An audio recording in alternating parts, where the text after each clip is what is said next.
लातूर शहरात अस्तित्वात असलेल्या चोला फायनान्सच्या मॅनेजरनं चक्क ग्राहकांचं ईएमआयचे पैसे घेऊन फरार झाल्याची आणि त्याच्याच ऑफिसमधल्या कर्मचाऱ्याला 50,000ची मागणी केल्याचा धक्कादायक प्रकार समोर आलाय। चोलामंडल फायनान्सकडून एका ग्राहकाने 20 लाखाचं कर्ज घेतलं होतं। प्रतिकूल परिस्थिती असूनही त्या ग्राहकाने पत्नीचं सोनं गहाण ठेवून इमानतबारे चोला फायनान्सचे 6 हप्ते भरले। मात्र त्या पैशाची नोंदच न करता मॅनेजरनं ती रक्कम परस्पर पळवली। यासोबतच या फायनान्स कंपनीमध्ये काम करणाऱ्या कर्मचाऱ्याला बदलीत थांबवण्यासाठी चक्क 50,000ची लाच मागितली। हा सर्व प्रकार उघडकीस आल्यानंतर ग्राहक, पीडित कर्मचारी आणि उदयनराजे भोसले मित्रमंडळाच्या कार्यकर्त्यांनी चोला फायनान्सच्या अधिकाऱ्याला घेराव घालत जाब विचारलाय। यानंतर संबंधित मॅनेजरवर तात्काळ कारवाई आणि रकमेची वसुली करण्याची मागणी केली आहे। त्यावर संबंधित प्रशासनाने सकारात्मक प्रतिसाद दिला असून जर कारवाई नाही झाली, लातूर शहरात अस्तित्वात असलेल्या चोला फायनान्सच्या मॅनेजरनं चक्क ग्राहकांचं ईएमआयचे पैसे घेऊन फरार झाल्याची आणि त्याच्याच ऑफिसमधल्या कर्मचाऱ्याला 50,000ची मागणी केल्याचा धक्कादायक प्रकार समोर आलाय।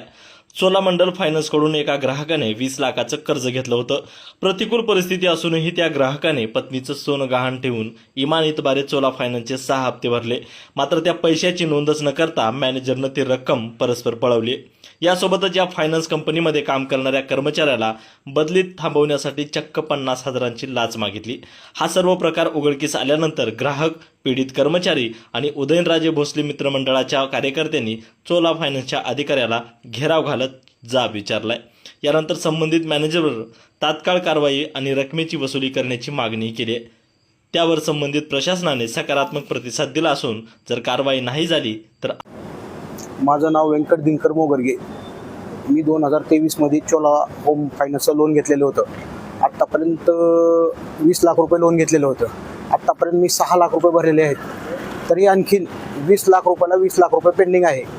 गेल्या मार्च महिन्यामध्ये 26 तारखेला मी एक हप्ता भरलेला आहे। त्यांचा मॅनेजर आहे चोलामंडलचा, गणेश बरंडवाल म्हणून, त्यांच्याकडे हप्ता भरलेला आहे। त्याची मला आणखीन रिसीट भेटलेली नाही। तरी मला त्याचं काय ते लवकरात लवकर त्यांनी मॅनेजरने आज मला बोलवले होते, अर्ज लिहून दिला आहे। त्याचं काय ते मला लवकरात लवकर हे करणे। माझ्याकडे खूप अडचणी असताना मी माझ्या घरच्या बायकोचं सोनं ठेवून पैसे काढून दिले त्यांना। माझं रोज घरी किरकिर होत आहे, रोज भांडण होत आहे। काल माझी बायको फाशी घ्यायला निघालेली होती। तर याला जबाबदार कोण? मी माझे हप्ते भरून सुद्धा मला खूप त्रास होत आहे।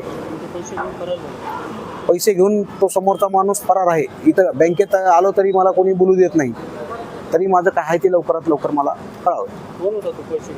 गणेश बरंडवाल म्हणून यांचा मॅनेजर आहे इथला, नांदेडचा, ते सर होते, गणेश सर म्हणून। 25,600 रुपये। चोला फायनान्समध्ये गेल्या 3 वर्षापासून काम करत आहे। इथं मी 12 तारखेला माझ्या ट्रान्सफरसाठी मला माझ्या मॅनेजरनी म्हणजे पैशाची मागणी केली, अधिकृत पैशाची मागणी केली। त्याच्यानंतर मी ह्याच माझ्यावर वारंवार शिवीगाळ करणे, कामासंदर्भामध्ये सोडून बाकीचं काय आहे ते प्रश्न विचारून किंवा काहीतरी टार्गेट करून मला वारंवार हरासमेंट केली माझी। त्यानंतर मग हे जे एक कस्टमरचा EMI त्याने घेऊन गेला। त्याने बोलला की हे कस्टमरचा EMI मी घेऊन जात आहे, जे काय तू आहे ते तू त्याचं बघ। त्याच्यानंतर मग मी हा प्रकार, मी त्याचा EMI नाही भरला, हा प्रकार मी वर सांगितलं, मेल टाकला कंपनीला, वरच्या HR हेडला, माझ्यावर हे असं छळवणूक होत आहे, हरासमेंट होत आहे। वारंवार मी तक्रार केली पण त्याच्यावरती काय रिप्लाय आलेला नाही आहे मला। त्याच्यानंतर मी कस्टमरला वगैरे समोर घेऊन त्याने मला बोलवून घेऊन ऑफिसला जे काय ती शहानिशा केली। त्याच्यानंतर गणेश बरंडवाल हप्ता भरण्यासाठी तयार झाला। 50,000 रुपये मला अधिकृत रक्कम मागितली।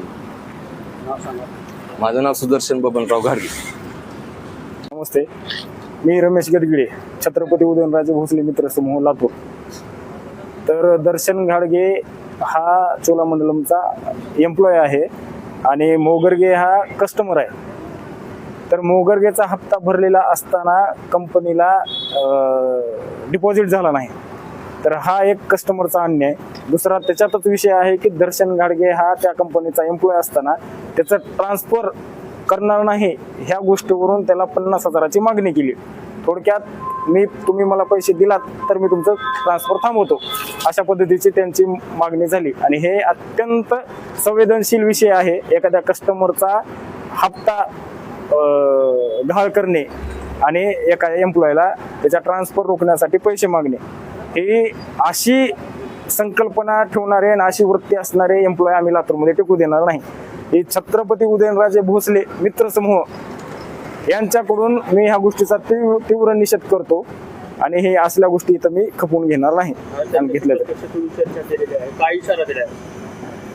ते फक्त ऑफिशियल पद्धतीने कारवाई करण्याचा आम्हाला त्यांनी शब्द दिलेला आहे.